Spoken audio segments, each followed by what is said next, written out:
Welcome to this Telstra Virtual Event on this wonderful day.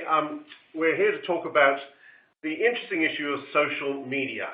We all know about it, most of us are on it, but the question really that we want to delve into a little bit today is, are you doing enough, doing too much?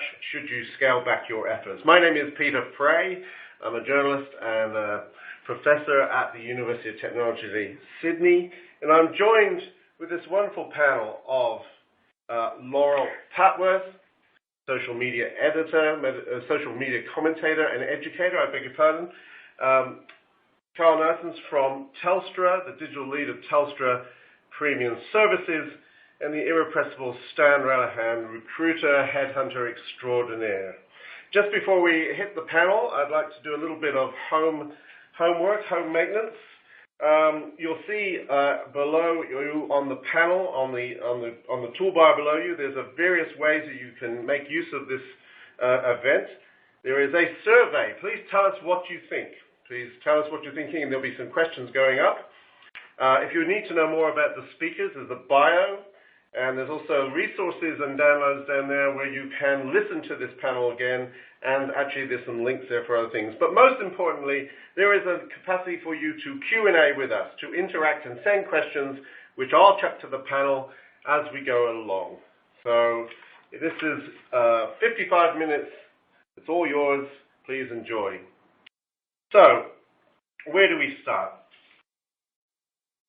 Let's start with you, Carl. Let's talk about social selling. What is it? What are the ups and downs, and what have you found in a recent survey? Thanks so much, Peter. It's a wonderful introduction. I don't think I've had one like that one for a while. I'm feeling very special today. Welcome for everybody that's joined us today. Hopefully you'll find the session really informative. And before I jump into a little bit about social selling and the IDC survey, we've just put a polling question up.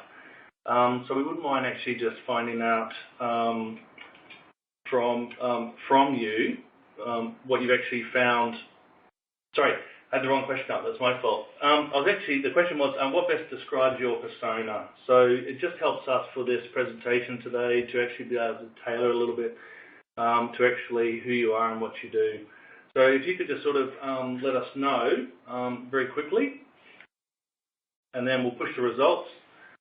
Okay, so really interesting. So it looks like the majority, almost over half, Peter and Stan, are actually people that post for themselves to build their own brand. So there were a number of choices around whether they're building this for sales leads or they actually post it on behalf of others. And we'll get to, as we discussed, the real issue around social media. Of course, the real use of social media is the capacity of social media to amplify your brand and your persona. But anyway, back to this survey, Carl.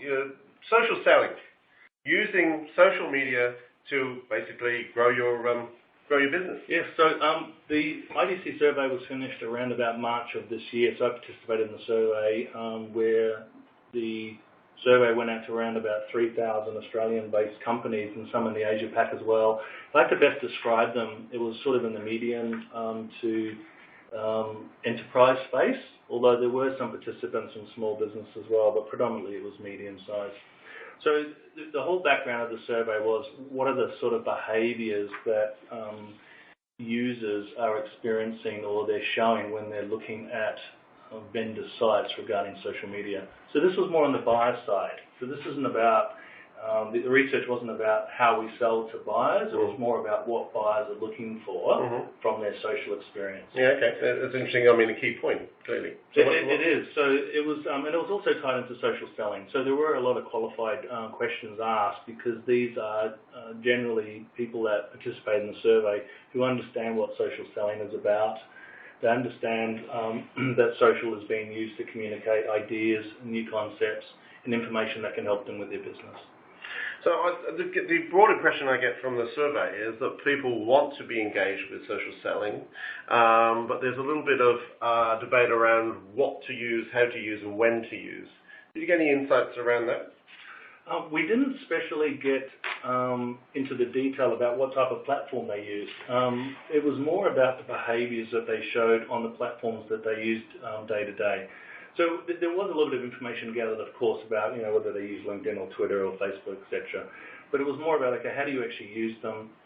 what do you go for them for? So, the big takeaway on the slide that's showing at the moment was that, from a vendor's perspective, there are best practices out there from a social selling perspective that should be applied when you're using social. So what I mean by that is customers are becoming, buyers are becoming more aware and better educated about good vendors that are using social to sell their products and services. So what I mean by that is the companies that are using social currently today have really stepped up the game. Yeah, that's right. So from a buyer's perspective, there's lots of choice now to go and actually find information. So for someone, the research really showed really clearly that if you're a vendor or someone that's just trying to project your own brand, and you just put a couple of photos up, a little bit of background, and you post a couple of articles with no point of view, that's not going to cut it anymore. Yeah, so it's just not good enough just to be in there. Say, oh yeah, we're on Twitter, we're on Facebook, we're on LinkedIn. It's actually the quality that you bring to it, the qualities that you show of yourself, your brand, your company, when you actually use it, and also around frequency. And we'll get to that in a minute. Yeah, absolutely. I mean, it was frequency. I mean, I know Laura will talk about that as well, so I don't sort of want to encroach too much on that. But frequency was a very interesting one, which is also the topic of this virtual event. There is that belief that you need to be on multiple channels, sending out 10 messages per week on all those channels to all your customers. That's not the case. No. And the survey that the IDC survey I was involved with showed very clearly that customers don't really care about frequency. What they care about is that, do you have the credibility? You're somebody that's relevant to me, and you're actually sharing information that I can relate to that's going to help me. And even if it's 3 or 4 posts over a 1-month period, that was found to be sufficient. Well, I think the slide which starts with about the key takeaways of that survey is terrific for a bit more further examination, maybe offline if you want to. But, essentially, I think we all know this, that customers are time poor, and they do want to reduce they see social as a way of reducing the amount of data points that they need to access to get to a decision.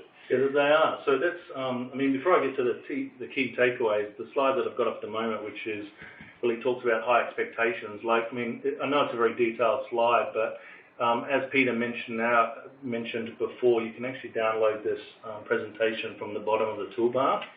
Really what this slide is talking about is that there is a path that vendors need to follow, or sellers, or you have to follow when you actually project yourself from a social point of view. And it really showed very clearly from the 3,000 people, the buyers that we surveyed, that they have a high expectation now that the first couple of boxes, so customer and the content, is a given now. It's almost like I expect to go and see a good picture, a good profile, a good reason to why you've actually got a profile, what you're about. I know that Stan's going to talk about focus a bit later. Focus is extremely important. So, as you're saying, in a sense, really, customer and content are givens. So it should be, essentially we should be talking about, be clear who the customer is, we should be clear about what you want. The content needs to be of quite high quality. And it's really about now, the issue to me, it seems about building credibility. How you use social to build credibility. It is. So, we will touch on that a bit later as well. But, one of the things that came up is credibility doesn't always have to be your own content. Credibility doesn't always have to be you writing the post yourself. Credibility came from demonstrating that you understand, my business, what I'm interested in, and how I can use this content to further, sort of help me with my business challenges. Well, yeah, we're going to bring Stan in at this point, because one of the key parts of that, talking about credibility and how to use it, is actually understanding what platform is best suited to you and how you best use it. Because obviously one of the ways to use social is to link to other pieces of information that shows, again, as we're talking about, the credibility that you are actually wishing to share and enhance the customer journey. But one of the underlying issues around social for Stan is that is social working as well as it used to be?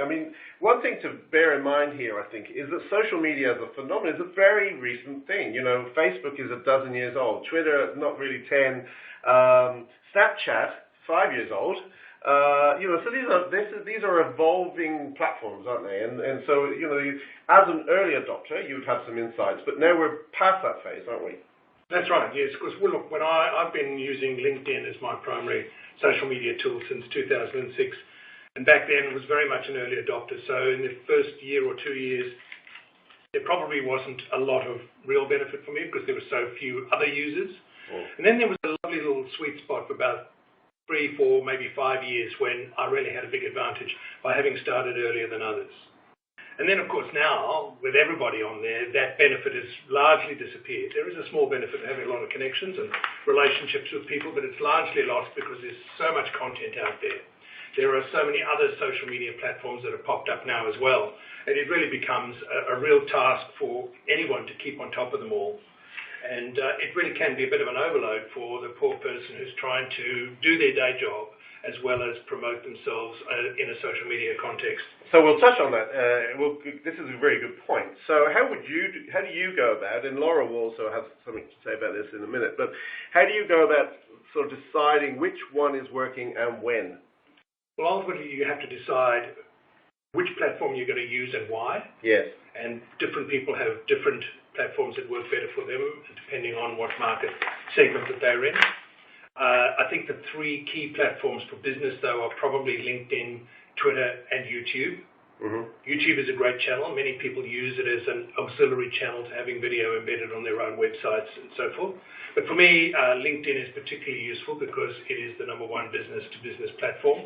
And of course, for me as a headhunter and recruiter, it's the world's largest repository of resumes. And as well as as a research tool for me to find prospective clients. So how do you use LinkedIn? So just drill in a little bit here. How do you actually go about using it? Probably 2 main ways. When you're a recruiter, there are really 2 issues that you have, 2 challenges, one of which is to find clients. And then when you're lucky enough to find clients and you panic and you figure out, well, how do I find the candidates? Well, thanks to LinkedIn and the length of time that I've been there and the company that I work with and the database that we have, the candidate side is largely, not completely, but largely fixed. So my primary activities these days now is trying to locate and identify and establish relationships with prospective clients. And so the key to that really is to present myself in a credible way right up front.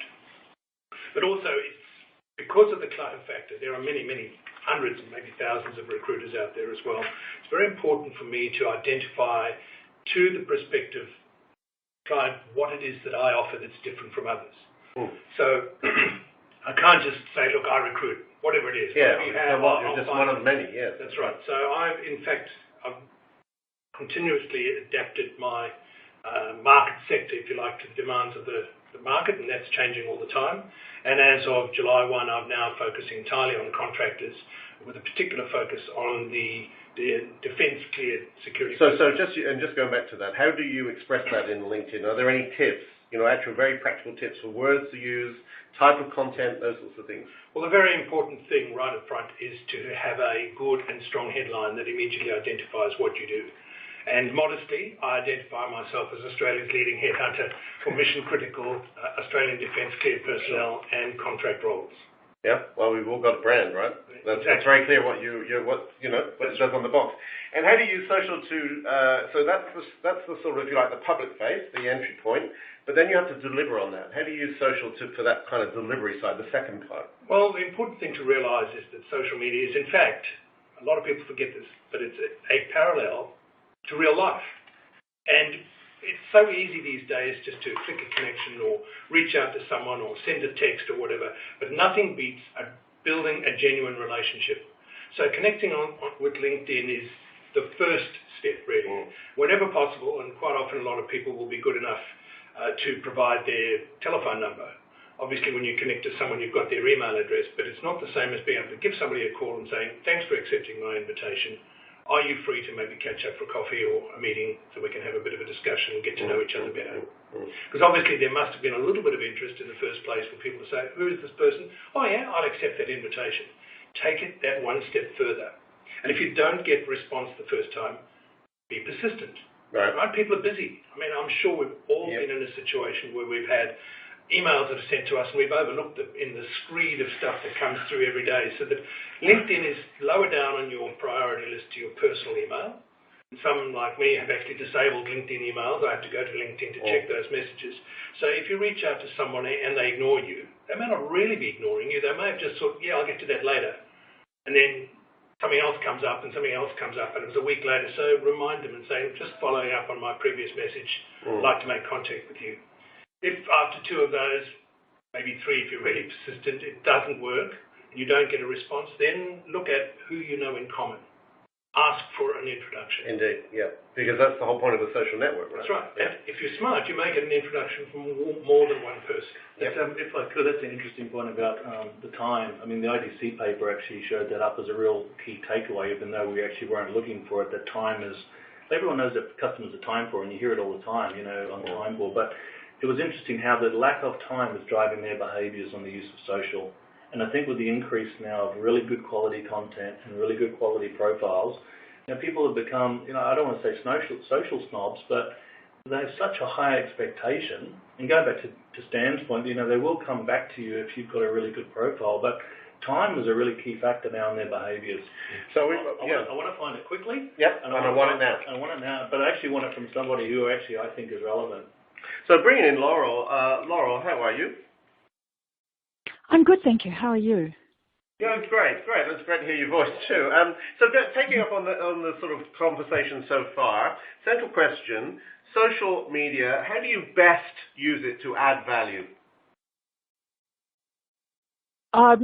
First of all, I think you have to split out your sales from your marketing, and small to medium-sized businesses sometimes have a challenge with that. They want to see marketing lead to sales, but of course the part of marketing is some of the things you can see on the screen at the moment. It's about building brand recognition, brand loyalty, dropping the cost of acquisition of the customer.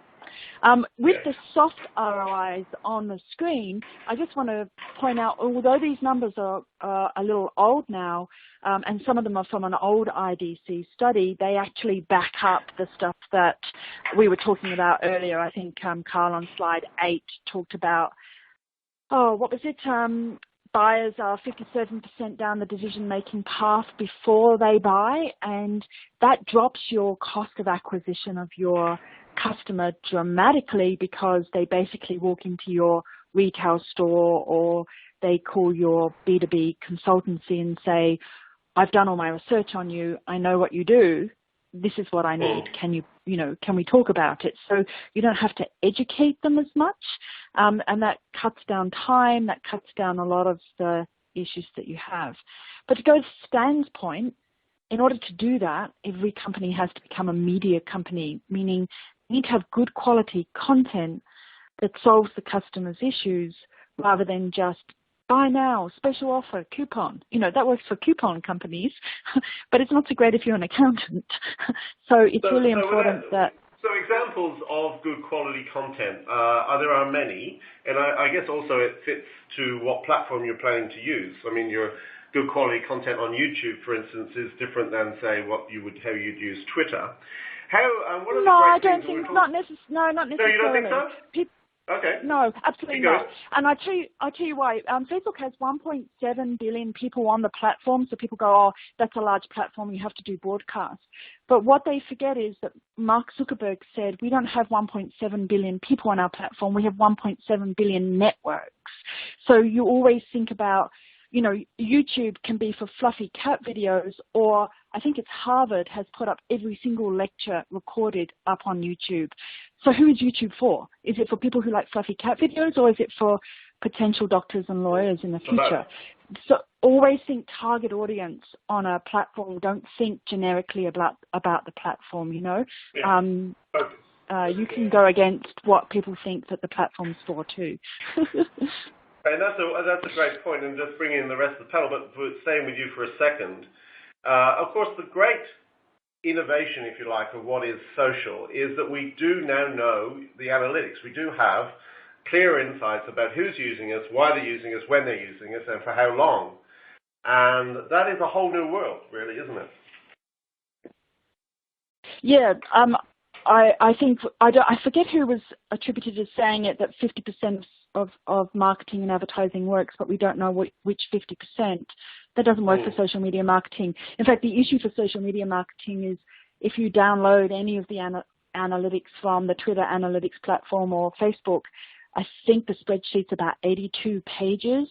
That's not columns, that's pages. So, you know, what analytics should you be looking at? So setting the KPIs, understanding the KPIs, and then measuring not just your subscriber base, but also your engagement, because that gets you to reach. So measuring your reach as well, measuring sentiment, looking at the marketing intelligence. Who are my customers? Am I reaching 17-year-olds or 70-year-olds? You know, all that kind of stuff is so So you need to have a very clear important. idea who you want to target, and then you need to, and I don't think we can emphasize this point enough, that that you need to be really clear what metrics you want to use. You got anything to say on that, Stan? Because I mean, I think engagement, as you say, Laurel, is such an important thing these days. Yes, I think it's very important to keep your content consistent. You know, I actually have two slightly different feeds. With LinkedIn, all of my content is based around recruitment, finding jobs, engaging in finding right employees and a good match with that. On Twitter, probably a little bit more free to express some of my personal interests, and that, as by its very nature, is less focused and less engaged. The key thing, though, when you're sharing content is don't just share it, because anyone can share content. Is not only keep it relevant, but add your own personal insight to it. Because people are actually engaging with you, and rather than just seeing a feed like it could be a news feed, an RSS feed from some news media site, is say a little bit about it, have an opinion, maybe engage people, have a little bit of dialogue happening. And in fact, if you have a look at LinkedIn, you'll find that some of the posts that have received the most comments are some that are actually controversial. Now, I personally try to avoid controversy because by its very nature it's polarizing, but it certainly does engage people. And if you've got a strong point of view and someone has an opposing point of view, those are very, very useful for raising your profile. Well, yeah, that's a good point that Stan raises, Laurel. And a lot of people listening in today would want to use social, and I'm sure they do use social, but they also would have in their heads this idea that there's so much noise. It's just so much noise. How do you cut through the noise? How do you get to understand that? And just before you answer that, can I just jump in? Sorry, before you answer that, can I just say to the people listening, remember to send in your questions for the panel, because we're here, we're eager. And anyway, back to you, Laura, sorry. Okay, so one of the things that I would recommend, and I'm going to skip ahead a couple of slides here too, I think it's about slide, oh my goodness, where is it? 27. And I just want to talk about understanding the algorithms, because unfortunately, and a lot of people out there are going to groan, there is an SEO for Facebook, for Twitter, for LinkedIn, and because they use an algorithm. So to cut through the noise, you have to understand the underlying algorithm, because 10 years ago, 5 years ago, we would have been having this discussion about SEO. How do we make sure our website's seen on search? And wow, there's like 2 million websites for my keywords. How do I make sure I come top of search? And we're doing the same thing today. If there are 1,500 updates that people can see on Facebook, how does Facebook choose the 20 to 60 posts that they're going to put up and they're going to see? Now, if you don't understand the algorithm, you think you can just post once a week or once a month and it's fine, but the algorithm actually penalizes you if you're not posting regularly. So you think that when you post up to your 10,000 people that like your page, that they're all going to see it, but actually it's about 1% to 2% if you're not posting high enough. So you really, it's like having an email database and nobody's opening up your email newsletter and you just want to sit there and cry in the corner. And yes, I've done that. So it is a challenge, it's a really big challenge. When I talk about Facebook optimization, I think it's this, the next slide on. I'm looking at the last factor 50. Facebook wants to know, did the customer interact with you in the last factor 50? They also have something called the social graph, where they score everyone. Are these people interacting with you? And how close are your keywords to their keywords? They have a keyword engine called Deep Text and another one called Lexicon. So they're really looking at keyword optimization. I know, keyword optimization. We thought we'd escape that with websites. I also want to know, when I'm working with clients, who their preferred audience is. And the preferred audience is very sophisticated. It's not just their keywords, but it's where do they log into Facebook? Where do they work in the city? Where do they live at home? Facebook's tracking all of that. It's also looking at buying behaviours. It has something called partner categories. It pulls in Woolworths everyday rewards purchases. So I can actually target my Facebook page to people who buy wine and private jets, or I don't know, something like that. You can really get very sophisticated. LinkedIn has the same algorithm. It has something called Goblin. It has another one that's called, they don't call it the social graph, they call it the economic graph. You know, how often do you change jobs? What's your salary? All that kind of stuff. And they find and measure content and deliver it to you that way. So it's a real challenge. And one of the questions I think that people have is, I'm putting all this stuff up on Facebook, on Twitter, on LinkedIn, and nobody's playing with me. They're all playing with the cool kids. Yeah. And that comes back to that question about this webinar is like, oh, I'm just wasting my time on here. Like, I'm not getting in front of people. So how do you become one of the cool kids? And just before you answer that, and we'll throw that to the panel, we asked the question, do you create the majority of your own content? And very interestingly, 38.5% of the people listening today say they do, and the same number say they either do their own content or repurpose other content. So I think we have a lot of people who are totally engaged. You know, roughly 40% of people listening are very much in the realm of creating content. But again, the question is, how do you become one of the cool kids, if you like, or how do you create the right content? Because I don't know, one of the things listening to you, Laurel, is that there's a lot of back end. So to what extent do people need to be across the back end before they can get the most out of this? I think if you're working with, you're trying to use this for marketing purposes, so not just to talk to your everyday customers that love you and interact with you all the time, but you're trying to broaden it, having the right tools. So maybe a scheduling tool, but not just scheduling, maybe some kind of an automation tool to use very carefully and cleverly. You know, make sure you understand your customer, what they're interested in. We call it find, filter, and forward, so finding articles. Filtering it, which is what Stan's talking about. Write some quality content around it. Don't just go, this is interesting, and flick it out. You know, really try and nut out. I think the overarching question I always ask myself is what's in it for me if I'm the customer? And it's usually not, they don't usually want product information. They want a problem solved. So I use fear and aspiration there. So I'd rather, I tell you who's got a great page, and this is going to come as a shock, and you're going to think I'm sucking up, but I actually show this in every single class. Telstra Careers.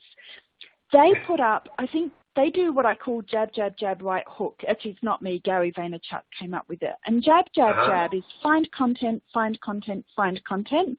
Right hook is promote yourself, you know? So you've got to you've got to be the magazine as well as the ad. You can't just be the ad all the time. And Telstra Careers, if you look at that page, they have an article from Forbes, how to get the job of your dreams. And then they'll have another article from another magazine about what to do or not do in an interview. And then they'll have a behind the scenes of a Telstra job that they're trying to promote or whatever. Right. But it really feels like jab, jab, jab, right hook. It really feels like a magazine. And if I was looking for a job, and Facebook's great, Facebook sees you putting up things like, I'm looking for a job, I'm going for job interviews, and it looks at all those keywords and says, oh, I think they're looking for a job, and then can deliver that content to the person who's saying that they're looking for a job. So but it's got to be the right content. Great point. And Stan, what's your experience with this? How do you use it? I think that's a great point that Laurel was saying, is you've got to be the magazine, not just all ads all the time. I think that's a great idea. And a great point there. And she was also mentioning some of the tools. One of the tools that people are looking at, what are they? There's a great tool called Buffer that allows you to schedule content. So you can actually spend a little bit of time, maybe an hour, building content that you want to have launched, and you can then schedule how that gets released through the week. And it comes in a free version. I think you've got 10 stories that you can release at any one time. If you wanted to go for the premium version, of course, you can put a larger amount of content. But the free version is great because it forces you to stay relatively current. You've got to make sure that the content that you post is evergreen. Now, how does one become one of the cool kids? That's a challenge I think all of us would like to know the answer to. But the key to getting noticed is to Realize that your goal is to make your content and your posts go viral. Yeah. And that means sharing it and asking friends of yours to please share it as well. And not being, that's right, not being shy about asking people to share. No, that's right. Because Can I just say though that Facebook made an announcement, and some of the other platforms are implementing it now as well, and they said we're looking at people who try to game the algorithm and penalising people who say please share this. I don't make up the rules. I don't think it's fair. No, it's if not. you say please share this, you're in trouble on the Facebook algorithm. I'm not 100% sure how it works on the LinkedIn algorithm, but of course, what on I'm Facebook. referring to, Laurel, is that maybe you might want to send an email to a friends of yours, and certainly around our office or whatever, if someone makes a post, they can send an email. Email newsletters and on your website and stuff like that, absolutely, yeah. So, yeah, we actually have a question, which is lovely, from Alex.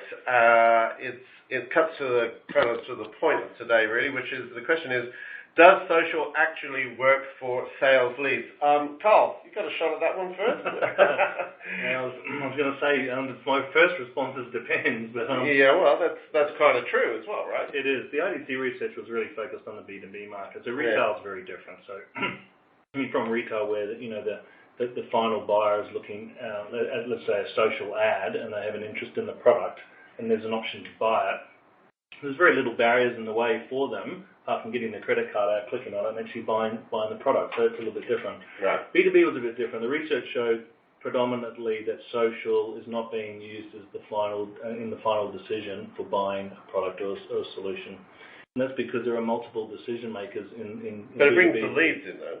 Yes, that's one thing we did find. Yeah. So the IDC found that social progresses the buyer journey quite considerably. So whether the person's maybe at the beginning of the journey, or they know, for example, it could be about, let's say, cloud services, and they have a bit of an idea what it's about, they're using social to research, it showed very strongly, like it was almost 80% of the respondents said that they moved considerably up the decision-making process because of social. Yeah, interesting. But as a buying tool, no. I mean, very rarely did they click on it saying, I'm going to buy this solution. So, Laurel, does social actually work for sales leads?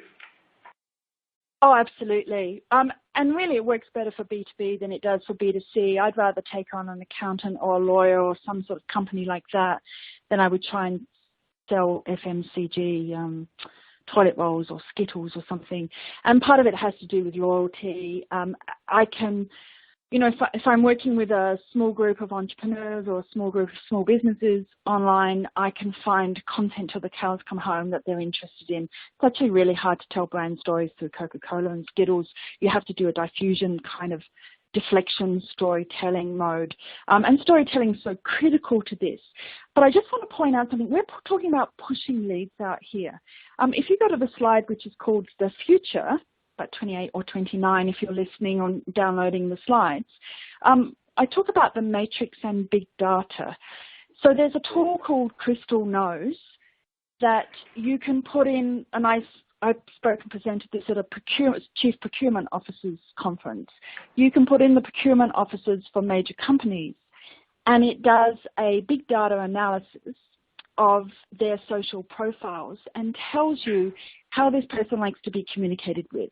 So it uses artificial intelligence and will come back and say, Laurel likes to joke around and have a chat and ask her about her kids, and here's her Facebook and her Twitter and her LinkedIn and recent things that she's done.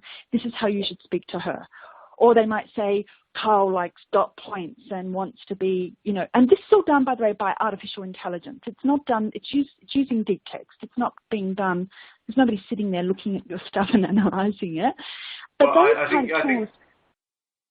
Sorry, Laura. I think we can. I agree totally with you that we're heading to the era of smart machines, and I'd like to sort of just pause on that theme for a second because I'd like to end on that where the future is taking us.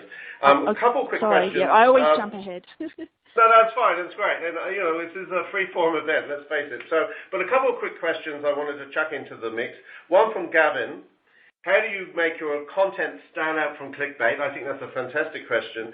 And another one from Maralisa, who how do you foster brand awareness using social? Two really great questions there. Laura, I think you've got the floor. Then we'll go quickly to Stan. So how do you make your content stand out? First of all, how do you make your content stand out from clickbait? Yep. From what? Sorry. From clickbait. From okay, still can't hear that. Don't worry about it. But how do you make your content stand out? One is don't worry too much about the production value. And I mean, if you're going to do videos or live streaming or something, don't worry about lighting and editing and all that sort of stuff. You have to really show that you understand your customer. So whereas other people, might be talking about high-level stuff, I try to get right into this is how you find out your keywords. This is how you measure your hashtags. This is, I try to find the questions they have and really make sure it's at the pointy end, that it absolutely clarifies their questions. And if that comes up on search, that comes up all the time. People share that all the time because it's a question that, is a universal question, I think. What was the other question? Well, the other question is, how do you use social for brand awareness? How do you most effectively use social for brand awareness? Again, given that we live in a very... Yeah, brand awareness. Because it's such a noisy space, right? Yeah. What people have to remember with social media is that media means mediums or channels, and social means that people deliver the content through those channels. So if a 17-year-old likes something and then shares it with other 17-year-olds, then you've done social media because the person who received it became the medium to the rest of the channel. And if you don't get that and you're just using social media as a broadcasting platform and you don't get that engagement happening, then you're not going to get any kind of brand awareness because people will just bypass your content, the algorithm will ignore you, all that kind of stuff. I'm a big believer in choosing your voice. Stan talked about the shock jock voice, being confrontational, opinionated. He doesn't like to do it very often. I know people who love it and do it all the time, but whatever. The second one, I think, is an educational voice. We call it writing listicles, the top 10 things to do, the top 10 things not to do, that kind of educational voice. There's the entertainment voice. There's quite a few different voices you can take on. You need to understand your brand voice. And it's one area that big companies and small companies fall over because they're too used to using press release speak. We, the company, would like to announce that, which is boring on social media. So if you want to get brand awareness, go ahead, sorry. Social is about being intimate, right? It's about being relevant and it's about standing out from everybody else who's using that voice. So if you don't have either a strong opinion or great knowledge, a passionate way of delivering it, why would I listen to you? I'll go find somebody else who's entertaining me at the same time as educating me. So yeah, great that's point. A challenge for brands. Yeah, absolutely. Stan, in terms of brand awareness, I mean, you are, in a way, you are your brand. How did you do that? What's your trick? Well, actually, the interesting thing about what I'm doing is that I'm effectively a small business, which is my personal brand, as an individual recruiter, working within a larger business. And I think that holds true for so many people. If you're working for a large company, ultimately you've got the brand of the organisation behind you, and you've got all those resources that back you up when the time comes to deliver. At the same time, though, you're not the only person, the only employee in that company, and you have to establish individual credibility with your clients, first and foremost. And so, in fact, in many ways, those two questions that you just asked are interrelated. Absolutely. The first thing is, how do you make yourself stand out from clickbait? And I think one of the things that annoys us all about clickbait is that quite often the story or the thing that you're clicking on actually never gets revealed. They'll show you a picture of a celebrity and it's got George Clooney on there and they'll have top 10 embarrassing facts about celebrities that you didn't know, and you'll click through and there's 20 there, or 10, there's a top 10, but there is a whole list of things and he's not even in it. Yeah, no, George Clooney. It's complete rubbish and it's deceptive. And I think the key things, how do you make yourself stand out from clickbait, is first of all, is honesty. So when you actually put up a headline, make sure that what you're offering is consistent with what you've promised people at the beginning. The second thing is be selective. Don't just post any old rubbish there. Make sure that it's not just a story for the sake of a story, but something that's really, really useful. So pick content. Use things like the Harvard Business Review or Forbes magazine rather than, Uproxx or something like that, so that when people get there, they feel they're getting some real quality information.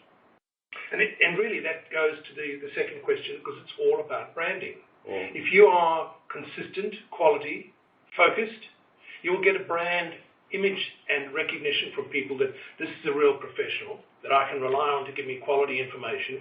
So therefore, when I meet that person or when I engage them or their company that they're representing, I'm going to get quality service. That's very, very important. And just what Lauren was talking about before, I agree with that. It's important to engage. Realise that it's not just a blah, blah, blah broadcast. We're putting out one message.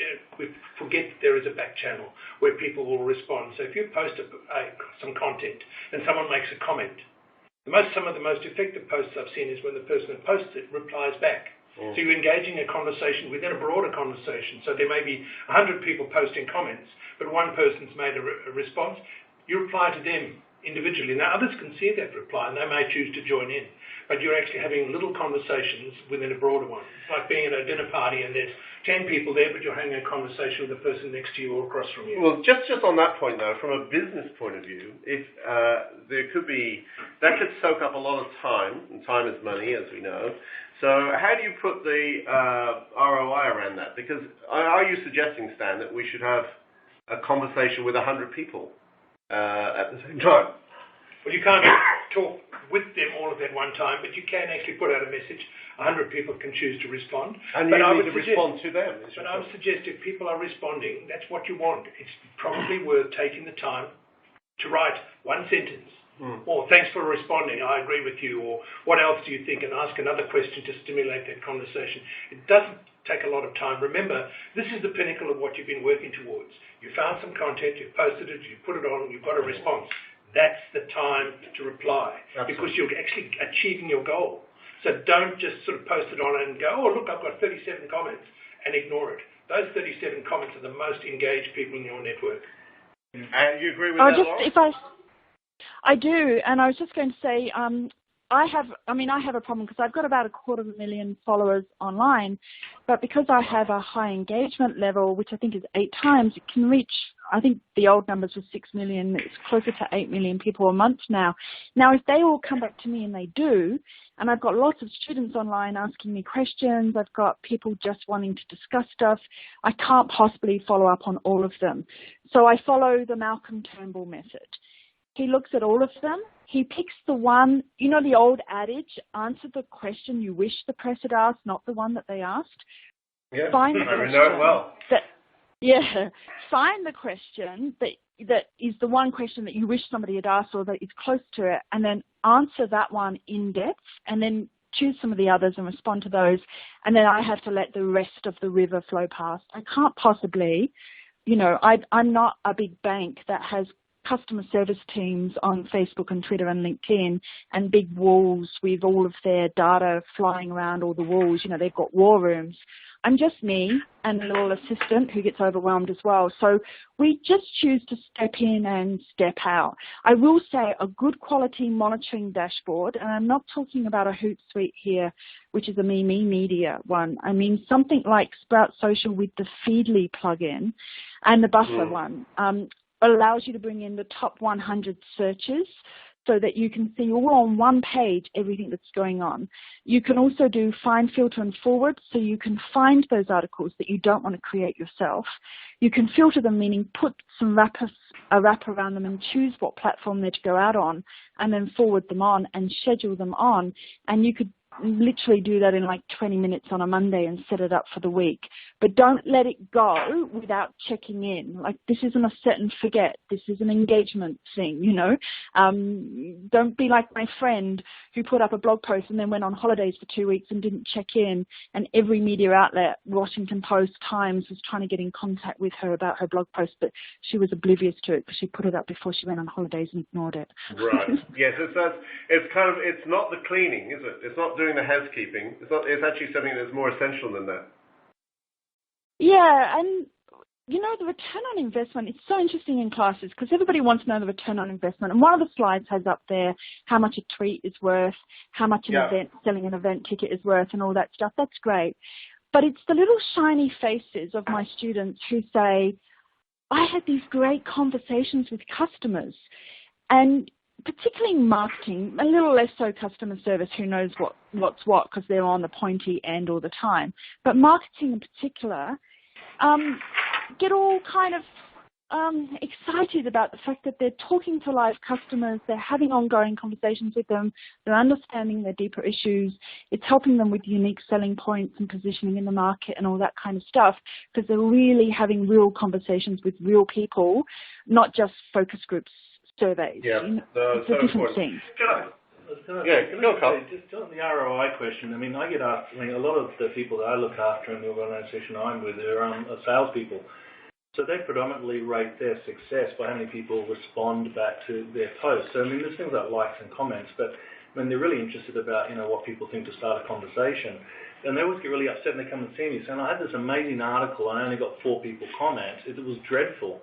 But the idea, and when I look at one of the polling questions that was asked before, I think 50% of the audience today are people that are actually posting for themselves, for their brand.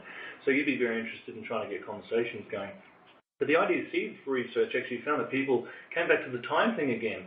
Like, there's so much good content available now, and I don't have a lot of time, but just because I don't respond to you doesn't mean I didn't find it useful.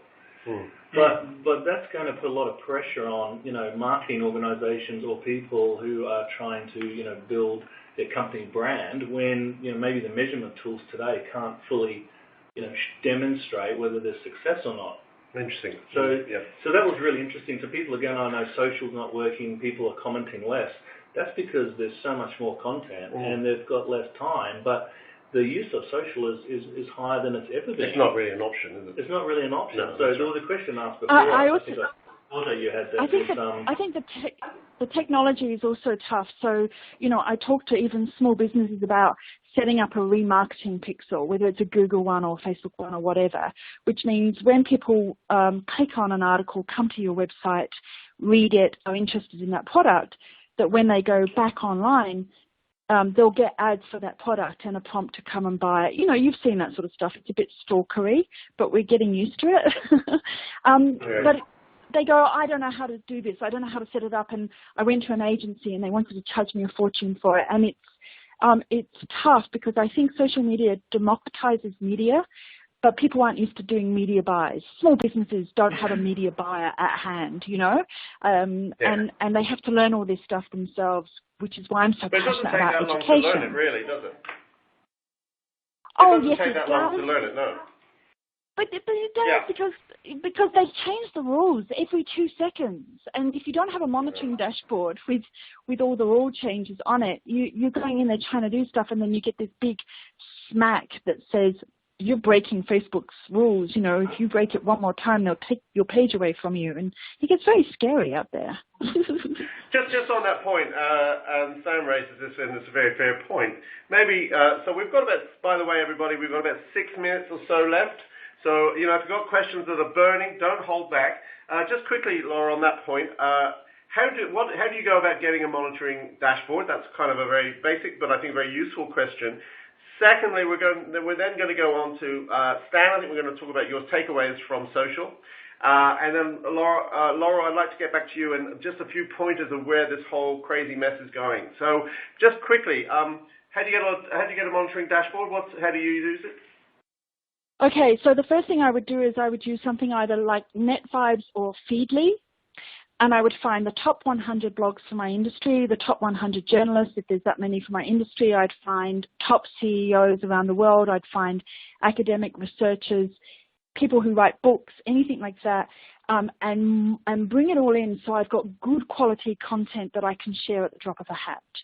Once you have it into Feedly, and a lot of websites today, like, Facebook is a framework, F8, it's like iOS, but NetVibes and Buffer and all of those are also frameworks. You can add the Feedly app to something like Sprout Social, which means you can then sit there and look through all of your monitoring dashboard, all of that content, and quickly choose to share it, schedule it, whatever it is you want to do.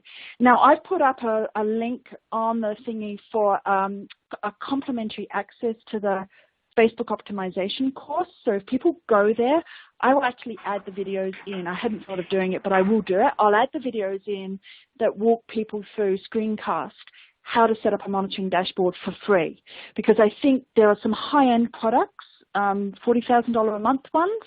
I don't have that sort of money, so the free ones work perfectly fine for small businesses. And it takes a huge load off of that. I have to put something up on Facebook, LinkedIn, Twitter, Google+, Instagram. I don't know what to put up. I don't have time. So that's the key thing that I would wonderful. suggest. Thank you so much for that. I'm sure that'll be a well-used link. We're heading towards the end of the panel, so I just want to chuck over to Stan. Takeaways. Social media is much like life. Stan. It is, exactly. Yes. And look, there are probably four key takeaways that I would recommend that people pay attention to. The first one is to focus on branding. Recognize that less is more, so find your key value proposition and stick to it. Don't post off content topics and just stick to your core platform, maybe LinkedIn, Twitter, YouTube, Max. Then number two, be consistent. Choose those 2 to 3 platforms and then post regularly. Number three, personalize your content. Don't just share it. Share a bit of yourself with it and some of your ideas and your perspective on that. And finally, number four, be persistent. Don't just try once and give up. Try again. And then if that doesn't work, try a slightly backdoor, side door method. Sure. Very good takeaways. Laurel, anything there that you'd like to add, or go off your own sort of takeaways from this? And also, I think we were talking a couple of minutes ago about the future. I think there's some very interesting things happening out there in the machine learning space. Maybe we can touch on them for a couple of minutes, and then we'll go over to Carl to do a bit of a wrap up, and maybe that'll be it. But anyway, over to you, Laurel. So I think the basic premise of the question was, should businesses be involved in social media or scaling it back at least? And, my initial response is always, you need to be where your customers are. So if your customers are on LinkedIn, you need to be on LinkedIn. And better still, you need to be on there when they're on there, which means if they're on LinkedIn during the day, but they're checking out Twitter at 9:30 on a Monday night because Q&A is on, you need to be on when they're on. So, with that caveat aside, I also want to point out that we're training the internet. So every time you upload a photo of, say, the Eiffel Tower and you tag it as the Eiffel Tower, Google and Facebook now say, you don't need to tag it as the Eiffel Tower, dear, because we've got 3 million photos tagged as the Eiffel Tower. We think we know what the Eiffel Tower looks like. So that object recognition is becoming incredibly powerful. Facebook announced last week that they're looking at Facebook live stream videos. They're picking up all the objects in the video, the backdrop with your company name on it and other products and things that might be in the video, and they're doing object identification and then mapping that out to potential people to see your content. So in a way, social media trained the matrix, but now the matrix is saying, Facebook and Google are saying, actually, we don't need you anymore. We're going to pull in your Qantas frequent flyer points, so don't tell us you're flying because we already know. We're bringing in your everyday rewards points and what you buy at the supermarket. And so there's something now called the Friday night outlier, which is what do you buy at the supermarket on Friday night? And then that is then mapped to health insurance and health predictive analysis tools, because the Friday night shop, if it's pizza and chocolate bullets and beer, which is what it is in our house, that overrides the kale and quinoa and all the healthy salads you've been buying all week. Yes, exactly. So this kind of big data intelligence is not overriding social media. Social media is sort of being brought into it, but it's bigger than social media. It is the next stage beyond social media. So companies who want to miss out on the social media revolution will probably just jump directly to the big data tools in the future and start mapping out their customer avatars to buying behaviors and things like that. Which is clearly going to be the subject of another Telstra virtual event coming our way soon. Carl, anything we've missed in this wonderful discussion, or anything you'd like to add to the takeaways from it? No, I think Laurel and Stan have really summed them up really, really well. From my point of view, it's the only key takeaway I've got is don't be afraid to repurpose other people's content. I think there's this real there's scaremongering now at the moment that everything has to be yours, has to be original. That's not true. You can actually quite happily repurpose, someone else's content with a point of view And you can do it multiple times. And remember, you're actually doing them a favour by doing that because you're actually helping them achieve their social media goal. So yeah, so that's and the algorithm likes it. Yeah, the algo loves it, and we're slaves to the algo. Is that right? And the other Yes, thing, we are. And just for me, there's also technology. I mean, 50% of my posting is either through my mobile or my iPad. Not to say that everyone has those devices, but I mean, it's becoming easier and easier now to post through technology. So I would definitely, if you're not doing that, if everything's based around your desk, then I think you need to sort of expand about maybe some of the channels you use. Oh, absolutely, absolutely. So I think we're wrapping up. I'd like to thank our panel for their great time. There's plenty of opportunities to follow up. As I mentioned at the start of the hour, there's resources and downloads. And Laurel Pavworth, thank you so much. You've added a bit more to our resources as well as we've been going, and I'm sure that's going to be very useful. Thank you for your time. You're very welcome. And is the IDC report, how do I get, do I buy that, or how do I get the IDC report? Does anybody know? Yeah, I think there's a public version coming out in November, which is sort of a cut down version of 120 odd pages. But what we might do later on is we'll just share that link later on when it's available. I think it's going to be free. I think it's going to be free. And if you want to get in touch with our speakers, there are the bios on the toolbar, and I'd like to also thank Stan Ranahan, recruiter, headhunter extraordinaire. Thank you, Stan. Thank you. And thank you, Carl, and thank you, Telstra, for hosting yet another wonderful virtual event. Oh, you're welcome. Thanks, Peter. Thanks, Dan. Thanks, Laurel. Thank you. Thank you. Bye. Thank you.